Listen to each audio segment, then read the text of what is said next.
Hello everyone, this is Sophia. I know this isn't your typical video, but I needed a space to share something deeply personal, something I've kept bottled up for so long. If you're watching, thank you for being here. I hope you'll stay, listen to my story, and maybe even share your thoughts in the comments below. Your presence, your understanding means more than you can imagine. My life for years was a silent scream. It was a meticulously constructed facade of normalcy, painted over a canvas of fear and despair. From the outside, we were the perfect family. A charming husband, a beautiful home, a sweet little daughter.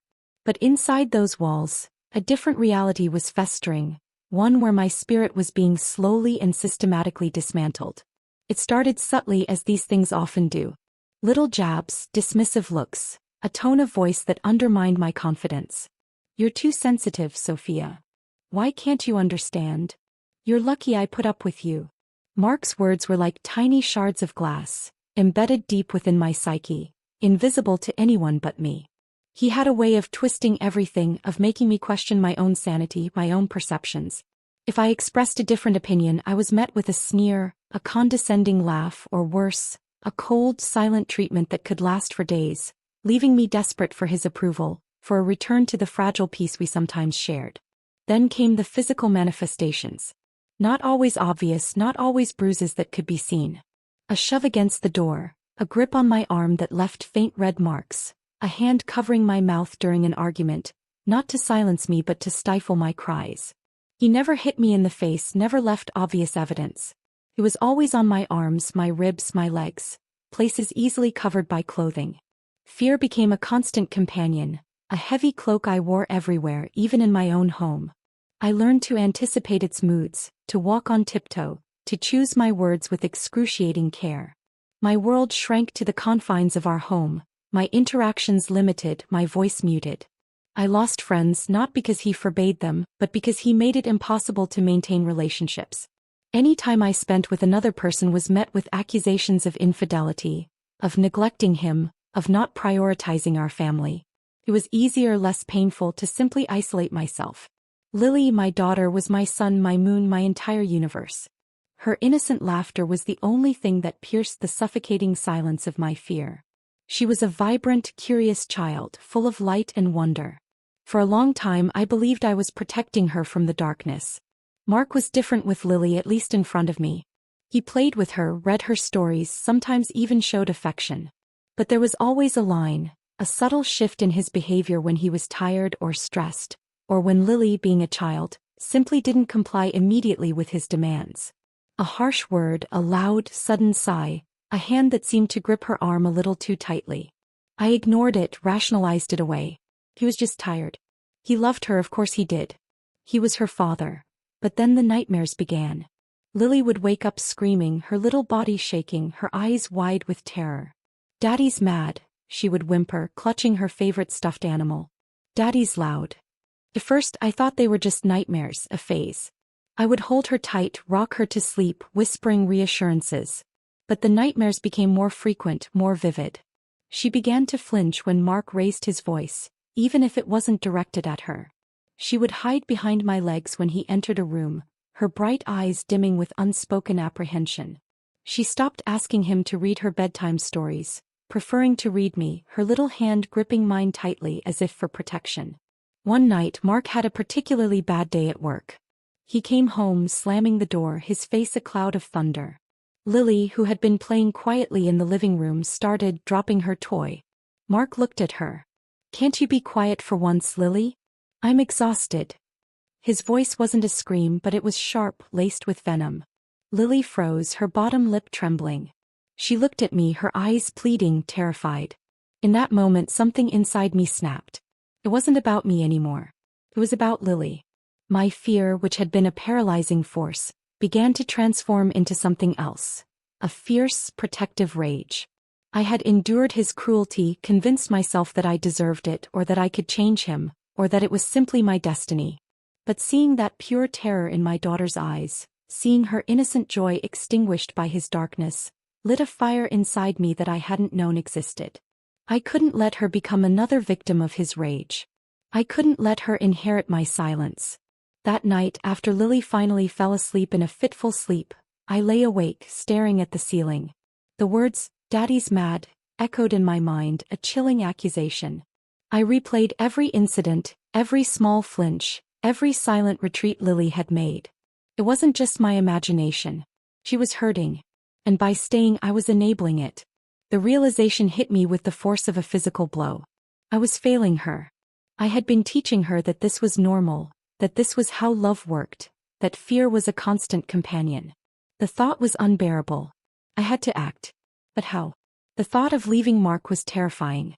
He controlled our finances, our social circle, even my schedule. I had no job, no independent income. My family lived in other states, and I had subtly been cut off from them over the years, their calls unanswered, their visits discouraged by Mark's passive-aggressive comments about their timing or perceived interference. My friends were gone, replaced by a suffocating isolation. I felt trapped, utterly alone. The next few weeks were a blur of inner turmoil. I started small. I began to observe Mark more critically, peeling back the layers of denial I had built around him. I saw the manipulation, the gaslighting, the calculated cruelty. I saw the way he would praise me one moment only to tear me down the next, keeping me perpetually off balance. I began to secretly save small amounts of money, a few dollars here and there from groceries, stashing them in a hidden compartment in my old purse. It was a paltry sum, but it was a start, a symbol of my growing rebellion. I also began to research. Late at night, after Mark was asleep, I would go through my phone, carefully clearing my browsing history, searching for resources on domestic abuse shelters, legal aid. The volume of information was overwhelming, but each article, each helpline number felt like a tiny thread pulling me toward freedom. I learned about safety plans, about the cycle of abuse, about the importance of having a support system. The isolation I felt was a deliberate tactic on his part, I realized, designed to make me feel helpless. One afternoon, while Lily was in preschool, I took a huge leap of faith. I called the women's helpline. Dial 911. My hands shook as I dialed the number, my heart pounding like a drum against my ribs. A gentle, calm voice answered. I choked back tears, my voice barely a whisper as I told fragments of my story. The woman on the other end listened patiently, without judgment, offering validation and practical advice. She didn't tell me what to do, but she empowered me to think through my options, to prioritize my safety and Lily's. She gave me numbers for local shelters, legal services, counseling. It was the first time in years that I felt truly seen, truly heard. It was terrifying but also incredibly liberating. I wasn't alone. Planning became my secret mission. I began packing a small bag, a getaway bag, with essentials. A few changes of clothes for Lily and me, a few important documents I could gather, our birth certificates, Lily's vaccination card. I had to be incredibly careful, only taking them out when Mark was out of the house, then returning them to their usual place, and the little savings I had accumulated. I hid it in the back of my closet under a pile of old blankets. Every time I added something, a rush of adrenaline mixed with fear would course through me. What if he found it? What if he suspected? The risk was immense, but the image of Lily's terrified face was a constant motivation. I also began rebuilding a connection with my sister, Sarah. It was difficult given how long I had been away. I sent her a hesitant text message, then a longer email vaguely hinting at difficulties testing the waters. Sarah, bless her heart, responded with immediate concern, sensing the unspoken pain in my words. We started talking on the phone, brief, whispered conversations when Mark was out or when I was in the car pretending to run errands. I couldn't tell her everything, not yet, not over the phone, but I told her enough to convey my desperation, my need for help. She promised to be there no matter what. Her unwavering support became another lifeline, a beacon of hope in my dark world. The day I decided to leave was a Tuesday. Mark had been particularly volatile the night before, his words cutting deeper than usual, his anger simmering just below the surface. Lily had woken up crying twice, calling for me. I knew I couldn't wait any longer. I had to seize this opportunity. Mark had a late meeting that day, which meant he wouldn't be home until after Lily was in bed. This was my window. The hours dragged on. I dropped Lily off at preschool, my heart heavy with the knowledge that this might be the last time I walked her through that door of my life. I spent the day going through my routines, cleaning, cooking, my mind racing, rehearsing every step of my escape plan. I called Sarah, my voice shaking. Tonight, I whispered. I'm leaving tonight. Sarah immediately offered to drive the 6 hours to pick us up, to take us back to her house. Her offer was a balm to my frayed nerves, but I knew it was too risky. Mark would immediately suspect. I needed to disappear without a trace, at least initially. I told her I'd call her as soon as we were safe, as soon as we were truly gone. When I picked Lily up from preschool, I tried to act normal, to smile, to join in her chatter about the day. But inside I was a coiled spring ready to fire. We went home and I made her favorite dinner, macaroni and cheese, trying to create one last moment of normalcy, one last happy memory in this house of shadows. While she ate, I packed a small backpack for her, adding her favorite blanket and a few small toys. I told her we were going on a special adventure, a sleepover at a friend's house. Her eyes lit up at the word adventure, momentarily dispelling the fear that had become so familiar to her. The hardest part was waiting. Waiting for the clock to tick, for the sun to set, for Mark's car to pull out of the driveway for his meeting. Every minute felt like an hour, every shadow in the house seemed to hold his presence. Finally, I heard the familiar rumble of his engine, the crunch of gravel as he backed out. I waited a full 5 minutes, my ear pressed to the door, listening for any sign of his return. Silence. "Owie Lilybug," I whispered, picking her up. "Time for our adventure." She was already in her pajamas, sleepy but excited. I grabbed her bug-out bag, my purse, and her small backpack. My heart was pounding against my ribs, a frantic beat of fear and exhilaration. As I opened the front door, a rush of cold air hit me, a stark contrast to the stifling heat of the house.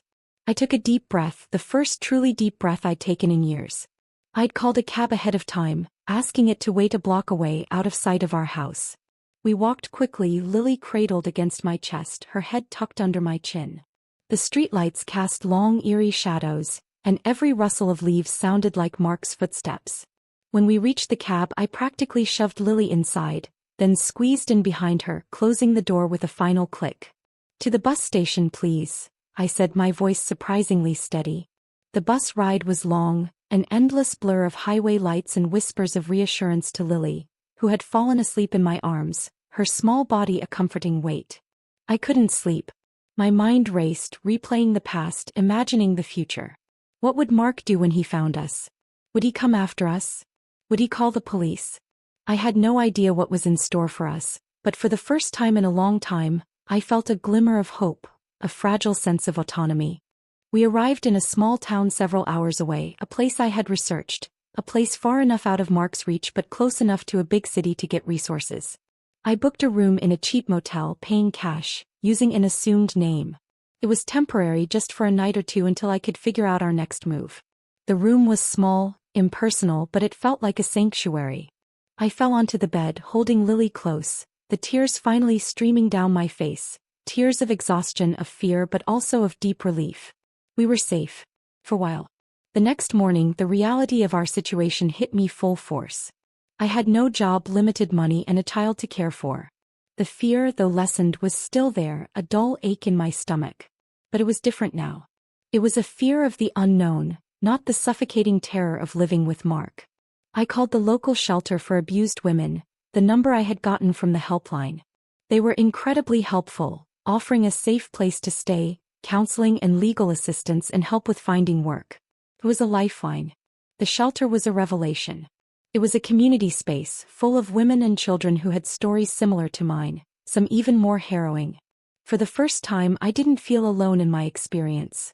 There was a shared understanding, a quiet solidarity that was incredibly comforting. Lily, initially shy, slowly began to open up, finding other children to play with, her laughter returning, brighter and more genuine than it had been in years. The nightmares didn't disappear overnight, but they did lessen, replaced by more peaceful sleep. The first few weeks were a whirlwind of appointments. I met with a domestic violence attorney. She explained my rights, the process for obtaining a protective order, and how to file for divorce and child custody. It was scary, but I felt a sense of empowerment that I didn't know was possible. I began therapy for both myself and Lily. My therapist helped me unravel years of trauma, recognize patterns of abuse, and begin to rebuild my self-esteem. Lily's therapist used play therapy to help her process her fears and anxieties, giving her tools to express herself. Mark, as expected, reacted with a mixture of anger and feigned concern. He called incessantly, leaving angry, then pleading voicemails, promising to change, threatening to expose me, demanding to know where I was. I blocked his number on the advice of the shelter staff. He tried to contact my sister, but Sarah, fiercely protective, refused to give him any information. He even showed up at Lily's preschool, but the staff, alerted by the shelter, refused him access and called the police. The restraining order was quickly granted, providing a much-needed layer of protection. Life at the shelter was challenging but transformative. I learned practical skills, attended workshops on financial literacy and job readiness. I began volunteering at the shelter, helping other women, sharing my story and finding strength in their resilience. It was a slow and arduous healing process, but with each step I felt stronger, my voice returning, a little louder, a little clearer each day. After 3 months in the shelter, I felt ready to take the next step. I found a small, affordable and safe apartment in a quiet neighborhood. It wasn't luxurious, but it was ours. It was a place where Lily and I could build a new life, free from fear. Furnishing it was a challenge, but with the help of the shelter and some local charities, we slowly made it a home. Lily helped me pick out the curtains, her eyes shining with excitement.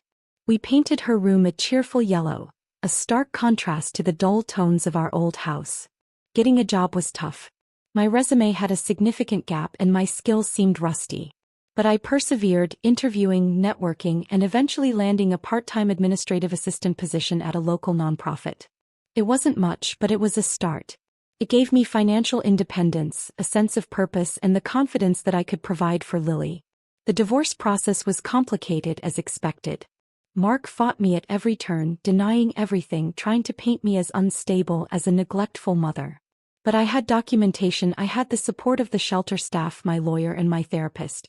The court saw through his manipulations. The divorce was finalized and I was granted full custody of Lily, with supervised visitation for Mark, which he rarely had. The legal battle was emotionally draining, but winning felt like a monumental victory, a true liberation. Years have passed since that terrifying Tuesday night. Lily is a vibrant, confident young woman now, thriving in school, full of laughter and dreams. She still has moments, little triggers that bring back a glimpse of her old fear, but she has learned to cope, to express herself, to trust that she is safe. We talk openly about what happened, about healthy relationships, about boundaries. I want her to grow up knowing her worth, knowing that she deserves respect and love, not fear.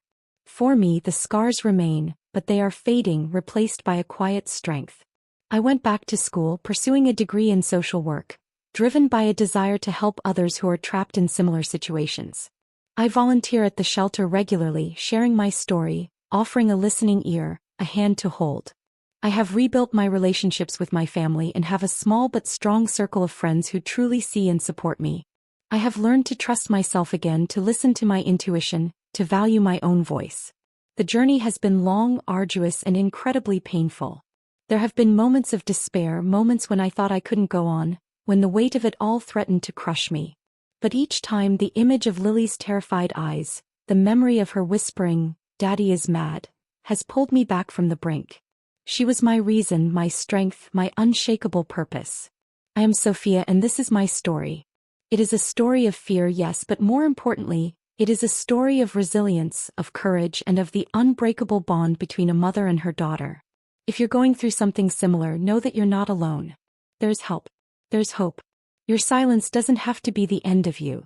It can be the beginning of your loudest, most powerful roar. Thank you for listening. I'd love to hear your thoughts, your experiences, anything you feel comfortable sharing in the comments. We're all in this together.